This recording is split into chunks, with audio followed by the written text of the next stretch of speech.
আসসালামু আলাইকুম viewers. SSC পদার্থবিজ্ঞানের নবম অধ্যায়ে একটি গুরুত্বপূর্ণ অধ্যায় হচ্ছে আলোর প্রতিসরণ, এবং এখানে একটা গুরুত্বপূর্ণ টপিক হচ্ছে যে মরীচিকা। মরীচিকা কী, কেন হয়, এটা অনেকে আসলে বুঝতে পারে না। অনেক লেকচার পাওয়ার পরও আসলে মূল বিষয়টা বুঝতে পারে না যে এটা কীভাবে সৃষ্টি হয়। এটা নিয়ে শুধু নবম দশম শ্রেণীর স্টুডেন্টদের শুধু এটা নিয়ে আগ্রহ নয়, এমনিতে বাইরের অনেক মানুষেরও মরীচিকা নিয়ে অনেক আগ্রহ আছে। কারণ দেখা যাচ্ছে যে মরুভূমির ক্ষেত্রে যদি বলি, তো মরুভূমিতে কী হয়, যে দূর থেকে একজন পথিক দেখতে পারে যে অনেক দূরে পানি জমে আছে, মরুভূমিতে পানি দেখা যাচ্ছে, কিন্তু কাছে গিয়ে দেখতে পারে যে ওখানে আসলে কোনো পানি নেই। এটাকে এক ধরনের কি দৃষ্টিভ্রম বলা হয়। অথবা যদি তোমরা পিচ রাস্তা চলাচল করো, তো দূর থেকে দেখতে পারবে যে পিচ রাস্তা অনেক দূরে পানি দেখা যাচ্ছে, যে মনে হচ্ছে একটু আগে বৃষ্টি হয়েছে এবং সেখানে পানি জমে আছে। কিন্তু যখন কাছাকাছি যাবা দেখবা যে ওখানে আসলে পানি নেই, শুকনো পিচ আছে। তো এগুলো আসলে কেন সৃষ্টি হয়? তো এগুলো সৃষ্টি হয় মূলত মরীচিকার কারণে। এবং মরীচিকা আসলে কীভাবে সৃষ্টি হয় আমরা খুব সহজেই সেটা জানতে পারবো। সেই পর্যন্ত আমাদের সাথে থাকো। মরীচিকা বুঝতে গেলে আসলে আরও দুইটা টপিকস খুব ভালোভাবে বুঝতে হবে। একটা হলো আলোর পূর্ণ অভ্যন্তরীণ প্রতিফলন, এবং অন্যটি হলো আলোর সংকটকোণ। সংকটকোণ কী এবং আলোর পূর্ণ অভ্যন্তরীণ প্রতিফলন কী, এইটা ঠিকমতো বুঝতে না পারলে আসলে মরীচিকা সম্পর্কে খুব বেশি ধারণা পাওয়া যাবে না, বা এটা বুঝতে পারা যাবে না। তো আগে আমরা আসলে আলোর পূর্ণ অভ্যন্তরীণ প্রতিফলন এবং সংকটকোণকে কিন্তু ক্রান্তিকোণও বলা হয়। তাহলে আলোর পূর্ণ অভ্যন্তরীণ প্রতিফলন এবং আলোর সংকটকোণ বা ক্রান্তিকোণ সম্পর্কে আগে জেনে রাখ। তোমরা দেখতে পাচ্ছ যে এম এবং এম ড্যাশ হচ্ছে একটি বিভেদতল। এইটা একটা মাধ্যম, এইটা একটা মাধ্যম। এটা হচ্ছে ঘনমাধ্যম, এটা হচ্ছে হালকা মাধ্যম। এবং এদের মাঝখানে কি আছে, একটা বিভেদতল আছে। এবং এন ড্যাশ হচ্ছে এখানে একটি অভিলম্ব। তো আমরা আলোর আমরা কি জানি, আলো যদি হালকা মাধ্যম থেকে ঘন মাধ্যমে প্রতিসরিত হয়, তাহলে আলো কী করছে, এই যে একটা রশ্মি দেখতে পাচ্ছ, এই আলোটা এসে এখানে কী হচ্ছে, আপতিত হচ্ছে। এবং আপতিত হয়ে দেখো আলোটা যাওয়ার কথা কিন্তু কোন দিক দিয়ে, এই যে এই দিক দিয়ে কিন্তু আলোটা যাওয়ার কথা, কিন্তু আগে কি হয়েছে, সেটা অবিলম্বের দিকে এটা বেঁকে গেছে। আমি একটু আগে বলছি এটা কিন্তু একটা কি অবিলম্ব। তাহলে এটা হলো আপতিত রশ্মি এবং এটা হলো প্রতিসরিত রশ্মি। সাধারণভাবে এটা কী হওয়ার কথা ছিল, সাধারণভাবে এটা এই পথে কী হওয়ার কথা ছিল, প্রতিসরিত হওয়ার কথা ছিল, কিন্তু সেটা না করে সেটা কী গেছে, এই পথে সেটা প্রতিসরিত হয়ে চলে গেছে। আমরা কি জানি যে আলো হালকা মাধ্যম থেকে যখন ঘন মাধ্যমে প্রবেশ করে তখন প্রতিসরিত রশ্মি কী করে, অবিলম্বের দিকে বেঁকে যায়। এতটুকু পর্যন্ত জেনে রাখলাম। কিন্তু যদি এমনটা ঘটে যে আলো কী করতেছে, যে ঘন মাধ্যম থেকে হালকা মাধ্যমে প্রবেশ করতেছে, তাহলে কি ঘটবে? মনে করো এই একটি রশ্মি হচ্ছে আপতিত রশ্মি, তাহলে এটা সাধারণভাবে কোন দিকে যাওয়ার কথা, এই পথে কী করার কথা, এটা প্রতিসরিত হওয়ার কথা। তো না হয় কী করবে এটা, আমরা একটু আগে কী বলেছি যে আলো যখন ঘন মাধ্যম থেকে হালকা মাধ্যমে প্রবেশ করে সেটা কী করে, অবিলম্ব থেকে দূরে সরে যায়। মানে তখন আলো কী হবে, আলো তখন এই পথে প্রতিসরিত হবে। হালকা মাধ্যম থেকে যখন ঘন মাধ্যমে প্রবেশ করবে তখন সেটা কী হবে, অবিলম্বের দিকে বেঁকে যাবে। এবং ঘন মাধ্যম থেকে হালকা মাধ্যমে প্রবেশ করলে সেটা অবিলম্ব থেকে দূরে সরে যাবে। তার মানে তুমি এই যে একটা কোণ দেখতে পারতেছো না এখানে, এই যে আপতিত রশ্মিটা অবিলম্বের সাথে একটা কোণ তৈরি করছে না এখানে, আবার প্রতিসরিত রশ্মিটা অবিলম্বের সাথে একটা কোণ তৈরি করছে না। এই কোণের মানটা যখন বড় হবে, অর্থাৎ আলোকে যদি এখন আরও বড় কোণ এখানে কী করো, আপতিত করো, এটা আরও বেশি অবিলম্ব থেকে দূরে সরে যাবে। ধরে নাও যে আলোকে আমি কী করলাম, এটা ধরে নাও যে এটা হলো 50 ডিগ্রি, এটা হচ্ছে 50 ডিগ্রি। তো এই 50 ডিগ্রি কোণে আপতিত রশ্মি আপতিত হওয়ার পর এটা কি করছে, অবিলম্ব থেকে এটা 70 ডিগ্রি কোণে প্রতিসরিত হয়েছে। এখন যদি এই কোণটাকে যদি আমি আর একটু বড় করি, তাহলে কোণটাকে আমি আর একটু বড় করে নেই, একটু বড় করে নিলাম, তাহলে একটু কী বলছিলাম যে আলো ঘন মাধ্যম থেকে হালকা মাধ্যমে প্রবেশ করলে কী হয়, অবিলম্ব থেকে দূরে সরে যায় এবং সেটা যত বেশি কোণে আপতিত হবে তত বেশি দূরে সরে যাবে। তাহলে একটু আগে এটা কী বলছিলাম যে 50 ডিগ্রি কোণে এটা আপতিত হয়েছে, তার ফলে এখানে কি 70 ডিগ্রি কোণে প্রতিসরিত হয়েছে। আসলে যে এটা 50 ডিগ্রি কোণে আপতিত হলে 70 ডিগ্রি কোণে প্রতিসরিত হবে এমনটা না, আমি এক্সাম্পল দেওয়ার জন্য বললাম এটা। তারপর কি করলাম যে আমি এখন একটা কোণটা একটু কী করলাম, বড় নিলাম।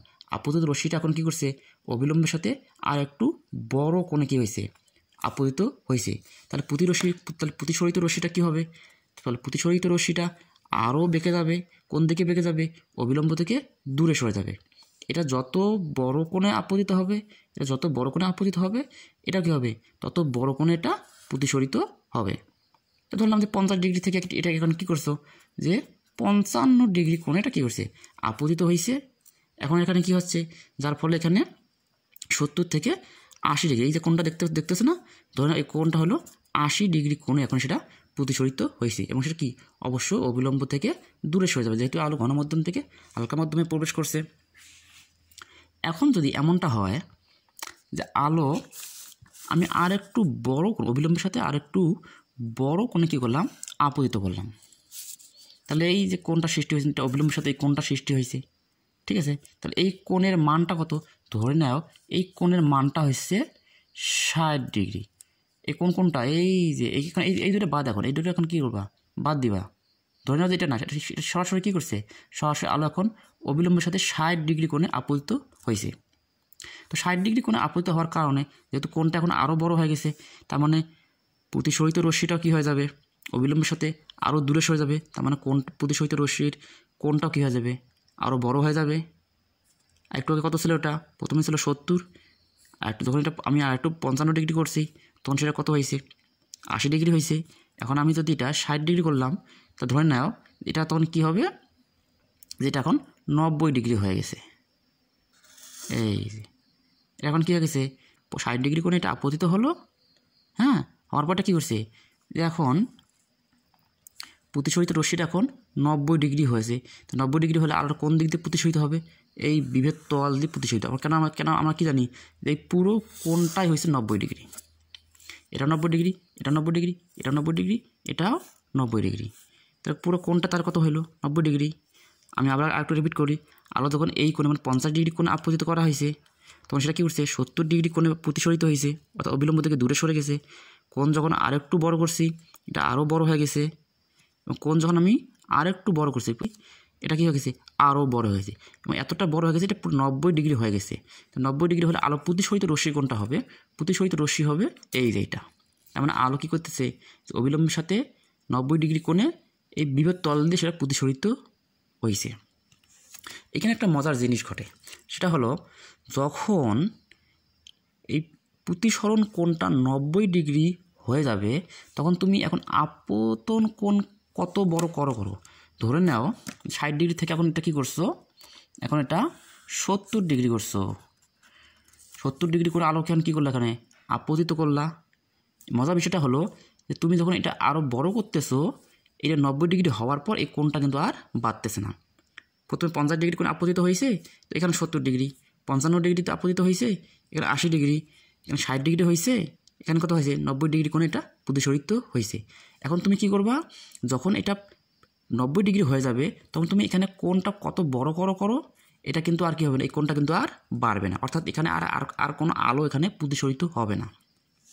তো আলো যদি এখানে আর প্রতিসরিত না হয়, তাহলে আলোগুলো কি করবে, তখন যে আলোটা এখানে আপতিত হবে সেই আলোটা কি করবে, এখানে প্রতিফলিত হবে। ঠিক আছে, মানে আলো আর একটু এখানে কি হবে না, প্রতিসরিত হবে না। পুরো আলোটা যখন আপতিত হবে, পুরো আলোটাই কী হয়ে যাবে, এটা প্রতিফলিত হয়ে যাবে। তাহলে আমরা কি বলতে পারি যে এই কোণটার কারণে, মানে এই কোণটার কারণে এটা 90 ডিগ্রি হয়ে গেছে না, তারপর তো আর বৃদ্ধি করার পর তো এটা এই কোণটা তো আর বাড়ে নাই। ঠিক আছে, আমরা কি বলতে পারি, এই যে কোণের জন্য, এই যে কোণটা আছে না, তো যে কোণের জন্য প্রতিসরণ কোণের মান কত হয়, 90 ডিগ্রি হয়, সেই কোণটাকে আমরা বলি ক্রান্তি কোণ। আপতন কোণের যে মানের জন্য প্রতিসরণ কোণ কী হয়, 90 ডিগ্রি হয়, তখন আর আলো একটু প্রতিসরিত না হয়, পুরো আলো কী হয়, প্রতিফলিত হয়, এবং এটাকে কী বলা হয়, আলোর পূর্ণ অভ্যন্তরীণ প্রতিফলন বলা হয়। আশা করি এটা বুঝতে পারছো। তাহলে এখন আমরা কী করতে পারি, মরীচিকা এখন আলোচনা করতে পারি।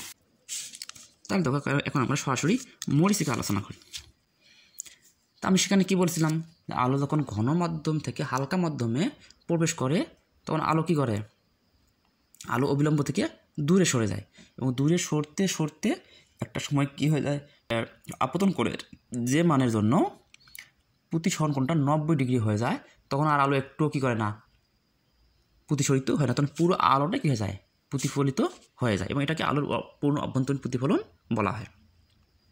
তো এখানে দেখতে পাচ্ছ এই যে মনে করো এই যে এম এবং এম ড্যাশ হচ্ছে মরুভূমির বালু, ঠিক আছে, এটা বালু এবং এই যে কয়েকটা স্তর এখানে দেখতে পাচ্ছ, এই কয়েকটা স্তর হচ্ছে এখানে এই বালু সংলগ্ন বায়ু স্তর।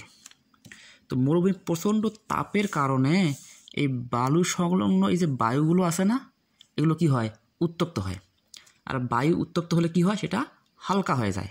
তার মানে বালুর কাছাকাছি যে বায়ুটা আছে সেটা সবথেকে বেশি হালকা, তার উপরটা একটু বেশি ঘন, তার উপরটা এটার থেকে আরেকটু বেশি ঘন, তার উপরটা এর থেকে আরেকটু বেশি ঘন। তার মানে কাছাকাছি যে বালুগুলো আছে এটা একটু বেশি হালকা, আর উপরের দিকে যে বালুগুলো আছে এগুলো একটু কি বেশি ঘন।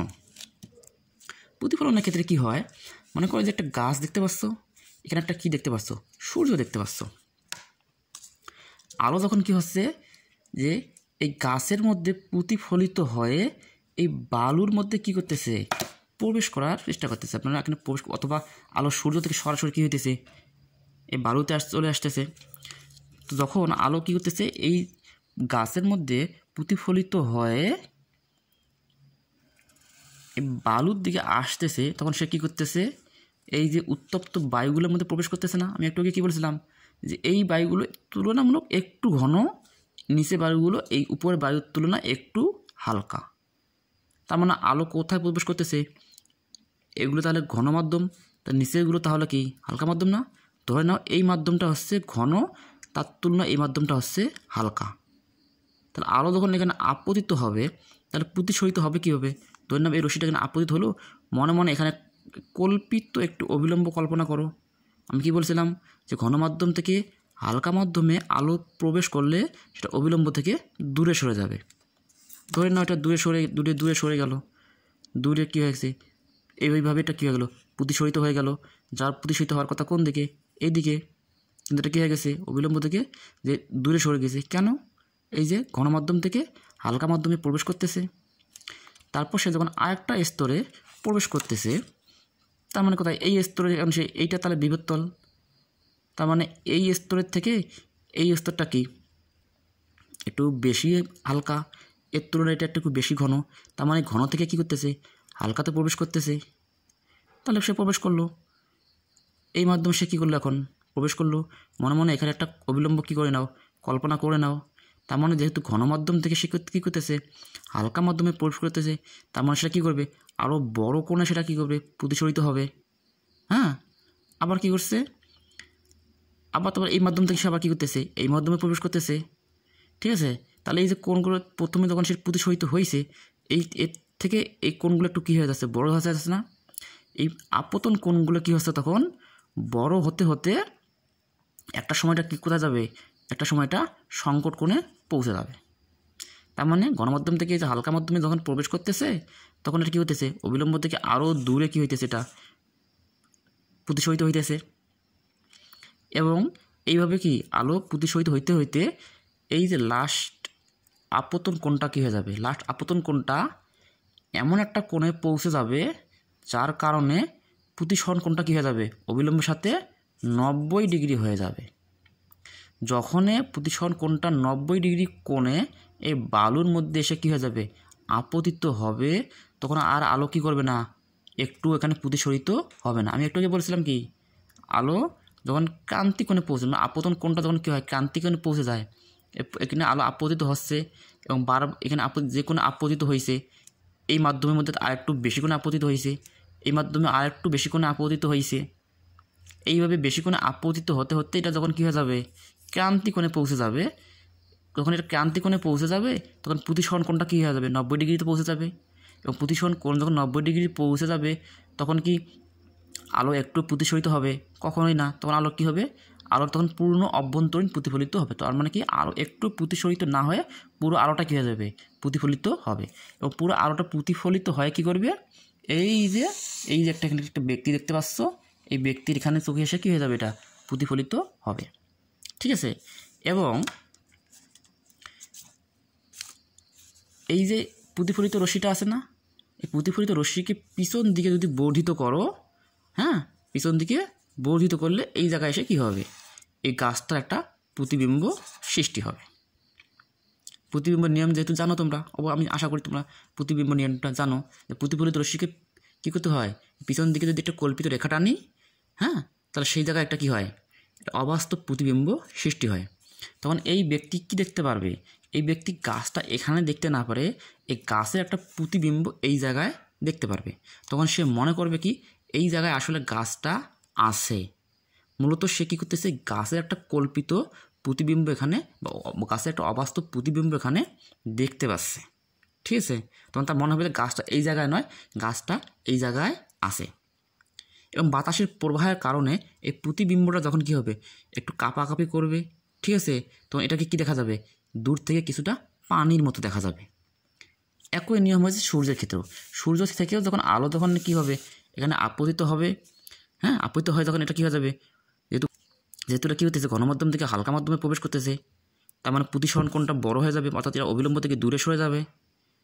এবং যখন এইটা এখন এই প্রতিসরণ কোণটা এখন এই মাধ্যমের জন্য আপতন কোণ, তার মানে এই আপতন কোণটা বড়, তার মানে প্রতিসরণ কোণটা আরও বড় হয়ে যাবে। তারপরে আপতন কোণটা আরও বড় হবে এবং প্রতিসরণ কোণটা কী হয়ে যাবে? আরও বড় হয়ে যাবে। এবং এইভাবে আপতন কোণটা তখন কী হবে? ক্রান্তি কোণে পৌঁছে যাবে। তখন প্রতিসরণ কোণ কোথায় পৌঁছে যাবে? 90 ডিগ্রি কোণে পৌঁছে যাবে। এবং 90 ডিগ্রি কোণে যখন সেটা পৌঁছে যাবে তখন সেখানে কী হবে? আলোর পূর্ণ অভ্যন্তরীণ প্রতিফলন ঘটবে এবং আলো আর একটু প্রতিফলিত না হয়ে পুরো আলোটা কী হবে যাবে? প্রতিফলিত হয়ে এই ব্যক্তির চোখে এসে পড়বে। এবং এখানে যদি পিছন দিকে যদি রেখা টেনে দাও তাহলে কী দেখতে পারবে? এখানে এই যে সূর্যের একটা প্রতিবিম্ব এখানে দেখতে পারবা। অথবা কি আকাশ থেকে যখন আসবে তখন আকাশে একটা কী দেখতে পারবা? এখানে আকাশে একটা প্রতিবিম্ব এখানে দেখতে পারবা। তো আকাশে প্রতিবিম্ব দেখতে পারবা তখন বায়ু প্রবাহের কারণে এই প্রতিবিম্বটাকে কী মনে হবে? দূর থেকে পানির মতো মনে হবে। গাছের ক্ষেত্রেও একই সিস্টেম, আকাশের জন্য একই নিয়ম, সূর্যের জন্য একই নিয়ম। মূলত যেখানে এগুলো একটা কী দেখা যাবে? এখানে এগুলোর একটা অবাস্তব প্রতিবিম্ব এখানে দেখা যাবে। আর বায়ু প্রবাহের কারণে এই অবাস্তব প্রতিবিম্বকেই দূর থেকে পানির মতো দেখা যায়। আর এটাই মরিচিকা নামে পরিচিত। আশা করি বুঝতে পারছো।